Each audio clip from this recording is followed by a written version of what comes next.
नमस्कार दोस्तों। आज की कहानी है कामचोर ननंद का भांडा फोड़। पायल के ससुर स्वर्ग सिधार चुके थे। एक 55 वर्षीय सास थी जिसकी जिम्मेदारी उसने अपनी देवरानी को सौंप दिया था। पायल कहती थी, मैंने बीमार ससुर का 3 साल से बहुत सेवा किया है। अब तुम आई हो तो सास की सेवा करो, उनकी जिम्मेदारी अब से तुम्हारी। देवरानी के आने के बाद उसने अपना किचन भी अलग कर लिया। सब अपने अपने हिसाब से रहने लगे। किसी बंधन में वह बंधना नहीं चाहती थी। अब हर समय मायके में पड़ी रहती, क्योंकि उसका मायका और ससुराल एक ही शहर में था। पति की तरफ से भी कोई भी बंदिश नहीं थी, इसीलिए उसकी आदत दिन प्रतिदिन बहुत खराब हो चुकी थी। हल्का फुल्का नाश्ता अपने पति को खिलाकर दुकान भेज देती थी। फिर पूरे घर की साफ सफाई सास को सौंप देती थी, क्योंकि ससुर तो थे ही नहीं, इसीलिए वह सास को अपना नौकरानी बनाकर रखी हुई थी। गंगा जी का बेटा भी अपनी बीवी के आगे कुछ नहीं बोलता था। पायल सुबह 10 बजे तक अपने मायके पहुंच जाती थी और वहीं बना बनाया खाना खाती। रात को पति का टिफिन लेकर घर चली आती। पायल को ऐसे करने में बड़ा मज़ा आने लगा, क्योंकि उसे कोई काम करना ही नहीं पड़ रहा था। बैठे बैठे अच्छे अच्छे खाने की फरमाइश करती। उसके पैसे भी बचते थे। उसे खाना वाना बनाने की कोई टेंशन नहीं थी। उसकी माँ की अत्यधिक लाड़ चाव ने उसे बहुत बिगाड़ रखा था। उसकी माँ शादी से पहले जो जिम्मेदारी उठाती थी, शादी के बाद दामाद की भी जिम्मेदारी बखूबी निभा रही थी। पर माँ के ज़्यादा लाड़ चाव से पायल पूरी तरह से मायके पर डिपेंड हो गई थी। वह दिन प्रतिदिन आलसी होती जा रही थी। उधर माँ मेनका जी बड़ी खुश थी कि उनकी बेटी की शादी बहुत अच्छे घर में हुई है। वह अभी भी हमारे साथ इस प्रकार रहती है जैसे शादी से पहले रहती थी। मेनका जी के 2 बेटे थे जो पायल से छोटे थे। सब साथ साथ में मिलजुल कर रहा करते थे। ऐसे ही समय बीत रहा था। अब पायल 2 बच्चों की माँ भी बन गई। पर पायल ने मायका आना नहीं छोड़ा। वह मायके आकर इस तरह से दखल अंदाजी करती रहती थी, क्योंकि कोई उसे रोकने टोकने वाला ही नहीं था। पायल के भाई भी अपनी बहन पर जान छिड़कते थे। फिर देखते देखते पायल के बड़े भाई सुरेश की शादी हो गई। उसकी भाभी नेहा पढ़ी लिखी थी, पर थी बहुत सीधी सादी। अब तो दोनों माँ बेटी उसकी सिधाई का भरपूर फ़ायदा उठाते। पायल अपनी भाभी नेहा को हर समय टोकती रहती, भाभी यह क्या, आपने ठीक से रसोई साफ नहीं किया और ना ही जूठे बर्तन धोए हैं। रसोई में जगह जगह तेल के दाग पड़े हुए हैं। न जाने आपकी माँ ने आपको क्या सिखाया है। भाभी, आपको कोई काम ठीक से नहीं आता, पर आप फिक्र मत करिए, मैं यहीं रहती हूँ, आपको परफेक्ट बना दूंगी। मैं अपना सारा काम अच्छे से करती हूँ। अपनी सास से कोई काम नहीं करवाती, सारे काम मैं अकेले करती हूँ। भैया के साथ बाद में रोमांस करना, पहले मेरे पति के लिए हलवा, बिरयानी, समोसे बनाकर टिफ़िन तैयार कर दो। बहुत रात हो गई है, मुझे अपने ससुराल जाना है, कल सुबह जल्दी आऊँगी। पायल और उसकी माँ बहुत तेज किस्म की औरतें थी। बेचारी नेहा की उनके आगे कुछ न चलती थी। सुरेश भी बहुत सीधा साधा इंसान था। माँ के सामने उसकी जुबान भी नहीं खुलती थी। नेहा जब से शादी करके आई थी, बस उसकी किस्मत में आंसू ही लिखे थे। नेहा माँ बेटी को किसी तरह से सह रही थी, क्योंकि पति भी बिल्कुल साथ नहीं देता था। ऐसे ही 2 साल बीत गए। पायल हमेशा बच्चों के साथ मायके आती, रात को सबका टिफ़िन लेकर जाने लगी। एक दिन नेहा को सुबह सुबह खूब उल्टियाँ होने लगी। सुरेश डॉक्टर के पास ले गया तो पता चला कि वह पेट से है। फिर भी पायल को अपनी भाभी पर कोई दया नहीं आता कि वह माँ बनने वाली है। ऐसे समय में आराम की ज़रूरत होती है। उसके पति और बच्चों का टिफ़िन मेनका जी अपनी बहू से ही बनवाती। उसे उल्टियाँ होती या कमजोरी फील होती, वह यह कहकर टाल देती कि आजकल की बहुएं बहुत नाजुक होती हैं, मोम की गुड़ियाँ होती हैं, उन्हें हर समय बिस्तर पर आराम फरमाने की आदत होती है। जबकि हकीकत थी कि पायल बिस्तर पर पड़े पड़े खाने की फरमाइश करती और माँ बेटी टीवी देखकर गप्पे हाँकते। खैर, नेहा ने 9 महीने किसी तरह रोते गाते बिताए। 9 महीने के बाद उसे एक प्यारी सी बेटी हुई। फिर भी माँ बेटी उसके पीछे पड़ी रहती और एक दिन जब नेहा अपनी बेटी को दूध पिला रही थी, मेनका जी दनदनाते हुए उसके कमरे में आई। यह क्या, तो फिर उसको दूध पिलाने बैठ गई, कामचोर कहीं की।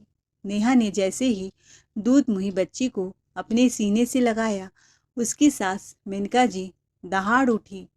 माँ जी बहुत भूखी है, कब से रोते रोते उसका चेहरा लाल हो गया है। मैंने पूरा खाना बना कर रख दिया है, बस रोटियां सेकनी बाकी है। मेरी बेटी जा रही है, दामाद और उनके बच्चे भूखे होंगे। जल्दी कर, बहाने बनाना कोई तुमसे सीखे। अब तेरी ननद क्या घर जाकर खाना बनाएगी? और तेरा देवर भी भूखा बैठा है, जल्दी कर, 5 मिनट रोने दे, इसको कुछ नहीं होगा। हमने भी बच्चे पाले हैं, बहुत रोते थे मेरे बच्चे, पर हम लोग रसोई से भाग नहीं आते थे। ठीक है माँ जी, तब तक आप इसे गोद में लेकर चुप कराइए, मैं रोटी बनाती हूँ। ना ना, मुझसे बच्चे बच्चे नहीं संभलेंगे।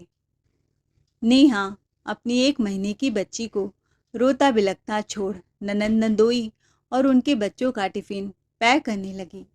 लेकिन अब उसके सब्र का बांध भी टूट गया था। रात को जब सुरेश ऑफिस से लौटा, क्योंकि उसका ऑफिस घर से बहुत दूर था, 1-2 घंटे आने जाने में लग जाते थे, इसीलिए वह देर से आता था, तो नेहा गुस्से में फट पड़ी। सब सामान उठा उठा कर फेंकने लगी कि मैं अपना बच्चा देखूं या इस घर के काम करूं।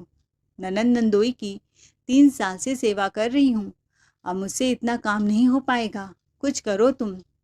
माँ बेटी ने मेरे नाक में दम कर रखा है, अगर आप कुछ नहीं करोगे तो मेरा जीना दुश्वार हो जाएगा इस घर में। कब तक सीधे बने रहोगे? मुझे और मेरे बच्चों को कुछ हो जाएगा तब तुम्हें चैन मिलेगा, हद होती है बर्दाश्त करने की। तुम फिक्र मत करो। उसके बहते हुए आंसू को पोंछते हुए सुरेश बोला, मैं कुछ करता हूँ, मैं भी देख रहा हूँ। माँ और दीदी बहुत तंग करती हैं, नहीं कुछ बोलता। इसका मतलब यह नहीं कि मुझे समझ नहीं आता। लड़ाई झगड़ा से इस मसले का कोई समाधान नहीं निकल पाएगा, मुझे थोड़ा वक्त दो। करीब 3 महीने बाद एक दिन सुरेश अपनी माँ के कमरे में आया और बोला, माँ, मुझे बाइक से रोज़ रोज़ ऑफिस आने जाने में लेट होता है। मेरा ऑफिस काफ़ी दूर है, इसीलिए बॉस ने धमकी दिया, अगर अब समय पर नहीं जाऊँगा तो वह मुझे जॉब से निकाल देंगे। अगर काम नहीं करूँगा तो बीवी बच्चों को क्या खिलाऊँगा? इसीलिए मैंने ऑफिस के पास ही एक नया घर खरीद लिया है, अब वहाँ शिफ्ट होने की सोच रहा हूँ। मेनका जी हैरत से बोली, तुमने घर खरीद लिया और हमसे छुपाया? तो सुरेश बहाना बनाते हुए बोला, माँ, यह सब चीज़ इतने आनन फानन में हुआ कि मैं कुछ बोल ही नहीं पाया। मैं और पत्नी कल ही वहाँ पूजा करके शिफ्ट हो जाएंगे। पायल बीच में बोली, अभी तक तो तुम्हें कोई दिक्कत नहीं हो रही थी। सुरेश रोज बाइक से ऑफिस आते जाते थे। इसमें सुरेश ने बहाना बनाया कि मुझे ऑफिस के दूसरे ब्रांच में ट्रांसफ़र कर दिया गया है, वह बहुत दूर पड़ता है। यह कहकर सुरेश नेहा को तिरछी नज़रों से देखने लगा। फिर खुशी खुशी वह दोनों अपना सामान पैक करने कमरे में चले गए, क्योंकि उन्हें भोर में ही नए घर की पूजा करके वहाँ शिफ्ट होना था। तभी मेनका जी उसके कमरे में आई, बेटा, उस घर में हमें भी ले चल। माँ अभी एक कमरे का घर लिया है, जैसे ही 2-3 कमरा हो जाएगा तुमको आकर ले जाऊंगा। और छोटा भाई मनोज तो तुम्हारे पास ही है, यहाँ रहोगी तो पायल का साथ पाओगी, वहाँ चलोगी तो पायल इतना दूर कैसे आ पाएगी। मेनका जी समझ गई कि अब वह घर खरीद चुका है तो अलग होकर ही मानेगा, क्योंकि सुरेश ने बहुत चालाकी से यह काम किया है। यदि घर लेने से पहले मेनका जी को कानों कान खबर हो जाती तो वह कुछ न कुछ अड़ंगा जरूर डालती, लेकिन अब वह हाथ मल कर रह गई, क्योंकि सुरेश ने अपने पैसों से घर लिया था। वह जब चाहे अपने घर में रहने जा सकता था। इस तरह सुरेश ने बड़ी सूझबूझ से बिना लड़ाई झगड़ा किए नए घर में अपनी पत्नी के साथ रहने चल पड़ा और अपनी नई गृहस्थी बसाई, जहाँ पर नेहा को मानसिक शांति मिले और अपनी ननंद पायल की गुलामी नहीं करनी पड़ती थी। अपने बच्चों का ठीक से ध्यान रखती। सुरेश नहीं चाहता था कि बुढ़ापे में माँ से अलग हो, पर माँ और बहन ने उसकी बीबी को नौकरानी बनाकर रख दिया था। बेटी के आगे उनकी बीबी को कुछ न समझती थी उसकी माँ, इसीलिए मजबूरन उसे यह कदम उठाना पड़ा।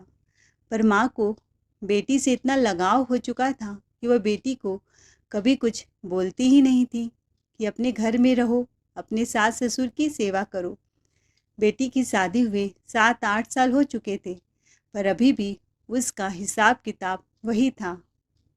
वह बस रात को सोने के लिए ससुराल जाती थी, पूरा दिन मायके में ही पड़ी रहती थी। देखते देखते मेनका जी के छोटे बेटे की शादी का उम्र हो गया, पर उसने अपने लिए लड़की पसंद कर रखी थी। मनोज थोड़ा गुस्सैल स्वभाव का था। एक दिन मनोज ने अपनी माँ और पायल को उस लड़की का फोटो दिखाया।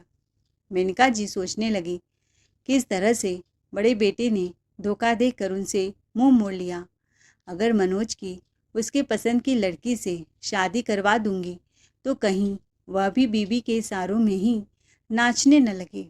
बड़ी बहू तो उनके चंगुल से बच निकली थी, पर वह अब अपनी छोटी बहू को अपने शिकंजे में कसना चाहती थी।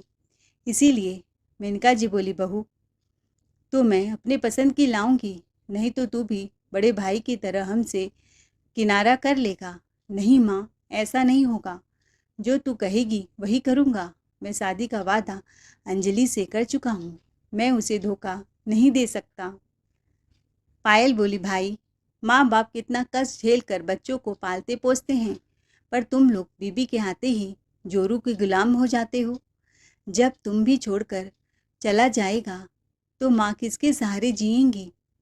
पायल ने भी आँख में घी डालने का काम किया। भाई, माँ से बुढ़ापे में काम करवाओगे?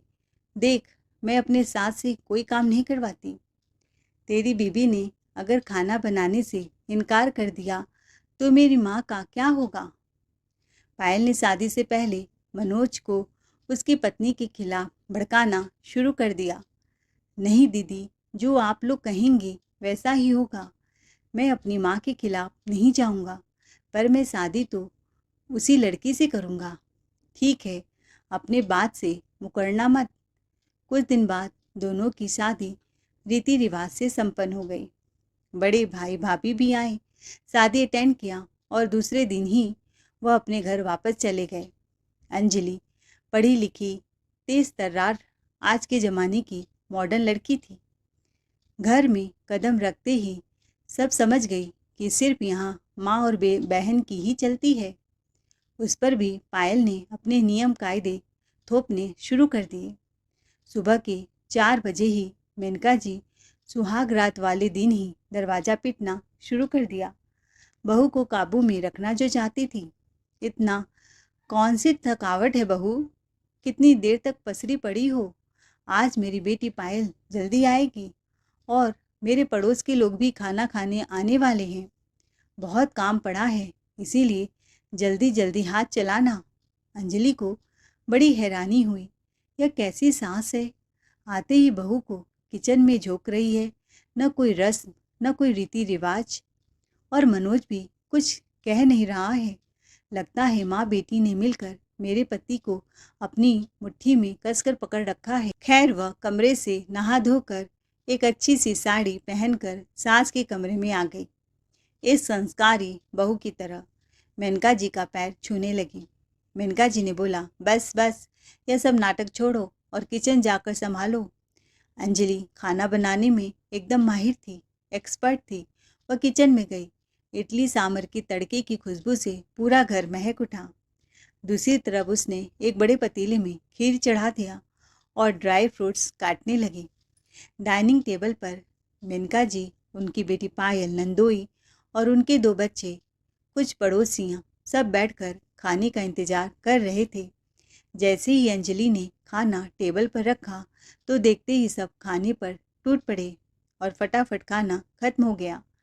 नंदोई जी बोले, भाभी जी, आप तो खाना बहुत अच्छा बनाती हैं। आपके हाथों में बहुत स्वाद है। ऐसा खाना मैंने आज तक नहीं खाया। पायल, दोपहर का टिफ़िन मेरी दुकान में भिजवा देना और रात को भाभी जी बाटी चोखा बनाकर रखना। मैं रात को खाने में आऊँगा। यह सुनकर अंजलि अचरज में पड़ गई। रात को फिर ननंद नंदोई का आवभगत करना पड़ेगा। अंजलि की हिम्मत नहीं थी कि वह इनकार कर सके। अब तो रोज का यही सिलसिला हो गया। उसे भी टिफ़िन बनाकर ननंद को देने पड़ते। एक तो खाना वह बहुत स्वादिष्ट बनाती थी, जिसे सब भूख से ज़्यादा खा लेते थे, फिर भी मन नहीं भरता था। वह तो काम करते करते तंग आ चुकी थी। सबकी फरमाइश पूरा करते करते अब उसे समझ आ चुका था, आखिर बड़ी भाभी अलग क्यों हुई। उस पर तो मनोज तो ऐसा नहीं था। वह कहता, भले तुम मुझे तलाक दे दो, पर मैं माँ बहन के साथ अन्याय नहीं करूँगा, उन्हें नहीं छोड़ूंगा। तुम्हें जो वह बोलेंगी वह करना पड़ेगा और उनकी बहन यहाँ आती रहेगी, उसका घर है। अंजलि का इस घर में बड़ा बुरा हाल हो रहा था। नौकरों की तरह खटते करते इतने भीषण गर्मी में कभी उसकी ननद अचार, कभी बड़ियाँ, कभी पापड़ बनाने की फरमाइश करती रहती। अब उसने भी आवाज़ उठाना शुरू कर दिया, पर मनोज पर उसकी बातों का कोई असर नहीं हुआ। उसका पति मनोज बहुत जिद्दी था। अपने माँ और बहन के खिलाफ एक शब्द भी नहीं सुनना चाहता था, चाहे दुनिया इधर उधर हो जाए। उल्टा उसे ही 2-4 बातें सुना देता था, सबके सामने अपमान कर देता था। माँ बेटी यह सब देखकर बड़ी खुश होती। समय कुछ ऐसे ही व्यतीत हो रहा था। अंजलि की भी सूनी गोद भी भर गई। अब तो उसका जीवन बद से बदतर हो गया। एक तो उसके छोटे बच्चों को घर का कोई सदस्य संभालता नहीं था, ऊपर से ननंद के पूरे खानदान की जिम्मेदारी उसके कंधों पर आ गई थी। वह बिल्कुल पागल सी हो गई। उसे लगा मनोज ने से उसने प्यार करके बड़ी गलती कर दी।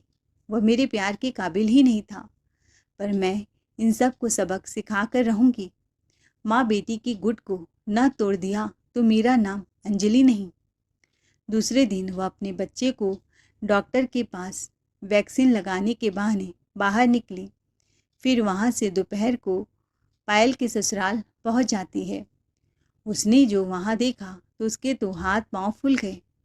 पायल की सास गंगा जी पायल के कपड़े धो रही थी, घर में झाड़ू पोछा वगैरह कर रही थी और भूख के मारे उनका हाल बेहाल था। पायल दीदी बड़ी बड़ी डींगे हाँकती थी कि वह अपनी सास को बहुत अच्छे से रखती हैं, उनसे कोई काम नहीं करवाती, पर अपनी सास की क्या दुर्दशा किया है। गंगा जी बहुत सीधी सादी महिला हैं। उनकी छोटी बहू भी उनको खाने को ढंग से ना पूछती और बड़ी बहू तो मायके में ही पड़ी रहती।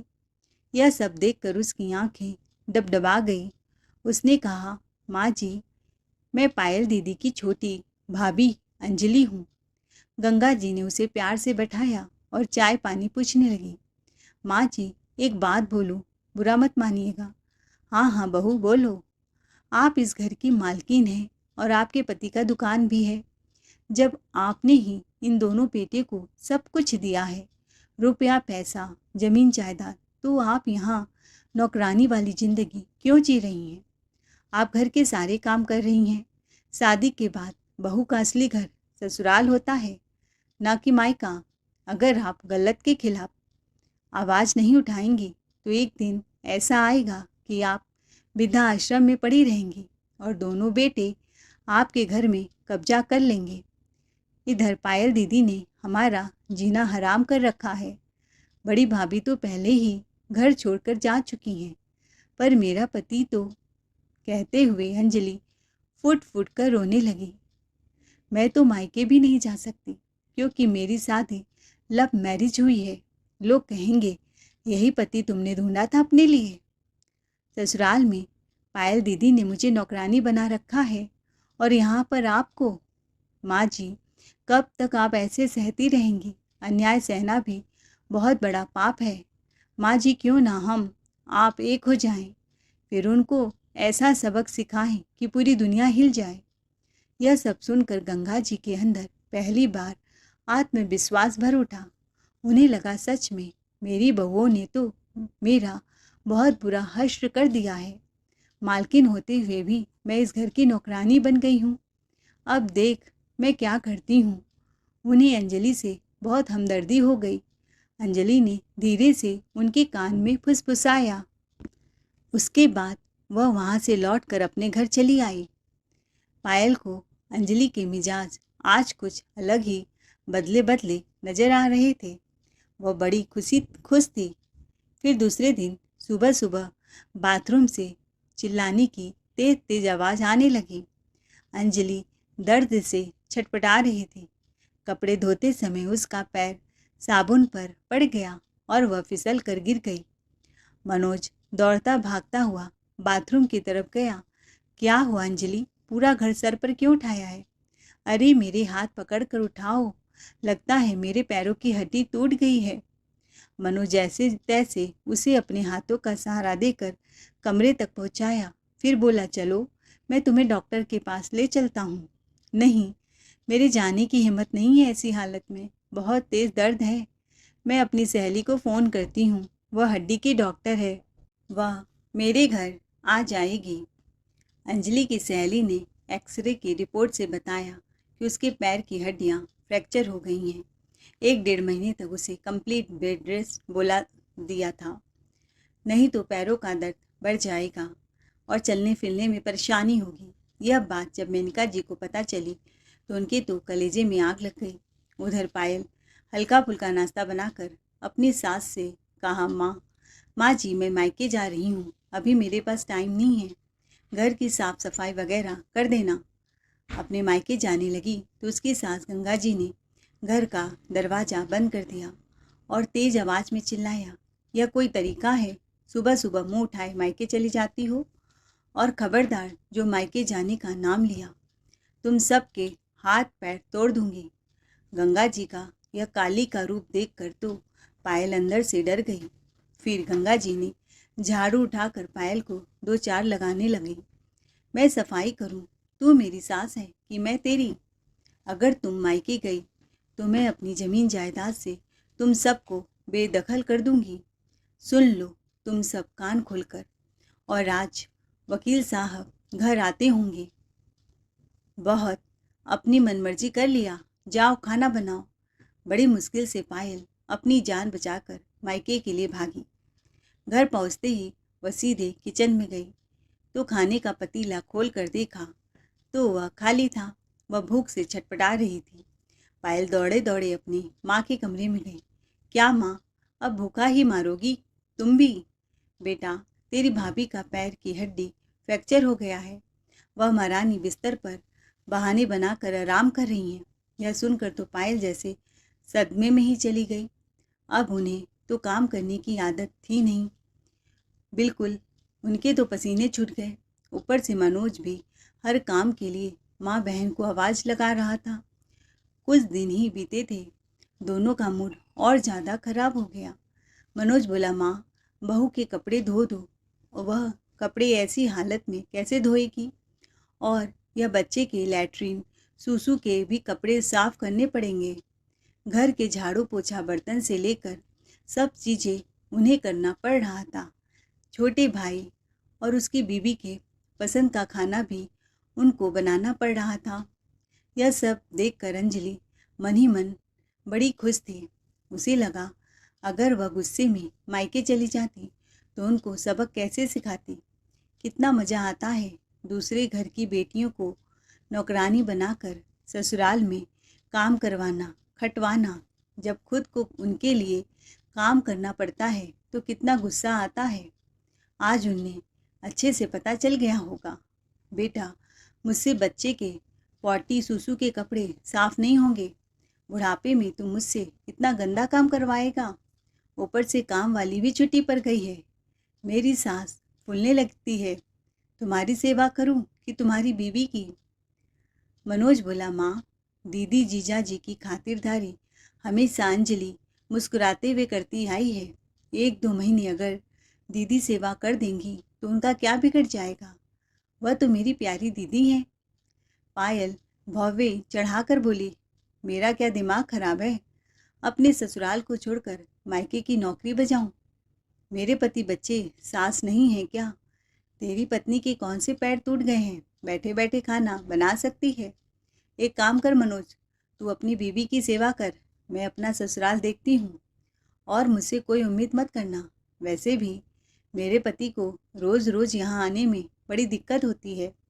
अब मैं यहाँ कभी कभी ही आऊँगी, क्योंकि पायल समझ गई थी यहाँ रहूँगी तो माँ के साथ साथ भाई और भाभी की भी सेवा करनी पड़ेगी। खाना बनाने के लिए खुद के हाथ पैर चलाने पड़ेंगे। तो इससे अच्छा मैं अपने ससुराल में ही बना लूँ खाना। नहीं तो मेरी सास की वसीयत भी मेरे हाथ से निकल कर चली जाएगी। अब मायके से जल्दी जल्दी निकल लेने में उसने अपनी भलाई समझी। अब घर में अकेली बच गई माँ मेनका जी। बोली, बेटा मनोज, तू अपना घर संभाल, मेरी बेटी तो चली गई। हाँ माँ, तेरी बेटी पीठ दिखाकर चली गई मुसीबत के समय, और मुझसे कहती थी तू जोरू का गुलाम मत बन जाना। सुन बेटा, अब मैं अपने बड़े बेटे के घर जा रही हूँ, तू अपना देख ले, तुझे क्या करना है। मेरे से काम की उम्मीद मत करना। अब मनोज को एहसास हुआ कि जीवन में अगर कोई साथ निभाता है तो वह जीवन संगनी होती है, जिसकी उसने कभी कदर नहीं की। अपनी माँ बहन के बातों में आकर उसका हमेशा अपमान किया, बेइज्जत किया, जबकि मैं उससे कितना प्यार करता था। बड़े भैया भाभी गलत नहीं थे। वह अपनी पत्नी से माफ़ी मांगने लगा। सुनो अंजलि, तुम्हारा पैर ठीक हो जाएगा तब भी तुम सास ननद की गुलामी नहीं करोगी। तुम इस घर की नौकरानी नहीं हो, सिर्फ मेरा और अपने बच्चों का ध्यान रखोगी। अंजलि ने कहा, सुनिए जी, जरा इधर तो देखिए। उसने अपने पैर की पट्टी को खोल कर दिखाया तो चोट लगा ही नहीं था। पैर एकदम ठीक था। मनोज की आंखें खुली की खुली रह गई। मनोज समझ नहीं पाया यह सब क्या है। अंजलि बोली, यह सब नाटक था। आपको सच का आईना दिखाना चाहती थी। देख लिया अपनी माँ और बहन का असली रूप। हाँ अंजलि, तुम ठीक कह रही हो। मुझे हो सके तो माफ़ कर दो। पर माँ तो भैया के घर जाने के लिए निकल गई हैं। जाने दीजिए। वहाँ बड़े भैया ही उनका अच्छे से स्वागत सत्कार करेंगे, क्योंकि यह सब नाटक करने के लिए मुझे भाभी ने ही उकसाया था। मेनका जी वहाँ पहुँची। बेटा सुरेश, छोटी बहू के पैर ठीक नहीं हैं, 2 महीने तक अब मैं यहीं रहूँगी। क्यों माँ, तेरी बेटी पायल के भी हाथ पैर सलामत नहीं है? उससे सेवा क्यों नहीं करवाती? तुम तो अपनी बेटी के प्यार में इतनी पागल थी कि अपने दोनों बेटों का घर बर्बाद करने में तुली हुई थी। यह दुनिया की रीत है कि बेटी को शादी करके ससुराल जाना ही होता है। कोई बेटी मायके में जीवन भर नहीं रह सकती, पर तुमने इस रीत को बदलना चाहा। जो लड़कियां अपना ससुराल छोड़कर मायके में पड़ी रहती हैं, मायके के हर एक चीज़ में अपना टांग अड़ाती हैं, ना तो खुद अपना घर बसा सकती हैं और ना भाभीियों का। पायल भी आज तक अपने सास ससुर की सेवा भी नहीं की थी। बस मायके में तुम्हारे लाड की वजह से हमेशा सर पर चढ़कर बैठी रहती थी। मैं तो समझदार था, इसीलिए बहाने से वह घर छोड़ दिया और यहाँ आ गया। माँ, तुम यहाँ रहना चाहो तो रह सकती हो, पर पायल को यहाँ बुलाने की कोशिश मत करना। और एक बात, तुम्हारी छोटी बहू का कोई पैर वैर टूटा नहीं है। वह तो तुम लोगों का अकल लाइन पर लाने के लिए हम लोगों ने यह खेल खेला था। अब तुम्हें समझ में आ गया ना कि शादीशुदा बेटियां कभी मायके का घर नहीं संभाल सकती। जब उसकी करने की बारी आई तो वह पीठ दिखाकर चली जाती हैं। अरे माँ, पायल को कम से कम तुम्हारा तो सोचना चाहिए था। जीवन भर उसने भाभीयों से गुलामी करवाई। मेनका जी को तो अपनी गलती का एहसास हो गया था। वो अपने बेटे से माफ़ी मांगने लगी और दोनों बेटों के साथ बारी बारी से रहने लगी। उधर गंगा जी ने पायल को धमकी दी थी कि वह उसे वसीयत से बेदखल कर देंगी अगर वह रोज़ रोज़ मायके जाएगी। पायल की सास गंगा जी भी अपनी बेटी को पूरे 2 महीने के लिए मायके बुला लिया था। अब सेवा करते करते पायल की भी हालत खराब होने लगी थी। ना तो वह मायके जा सकती थी क्योंकि उसकी माँ ने उससे मुंह मोड़ लिया था, और अगर वह ज़बरदस्ती जाती तो सास की जायदाद से भी बेदखल हो जाती। सास गंगा जी ने उसकी अक्ल ठिकाने लगा दी थी। दोस्तों, यह कहानी काल्पनिक है, पर जिस घर में माँ शादीशुदा बेटियों को मायके में बैठाए रहती हैं, वहाँ भाभीयों का घर बस नहीं पाता। इतिहास गवाह है। आपको आज की कहानी में किसका किरदार सबसे ज़्यादा अच्छा लगा, कमेंट करके ज़रूर बताइए। कहानी सुनने के लिए आप सबका दिल से धन्यवाद। Thanks for watching.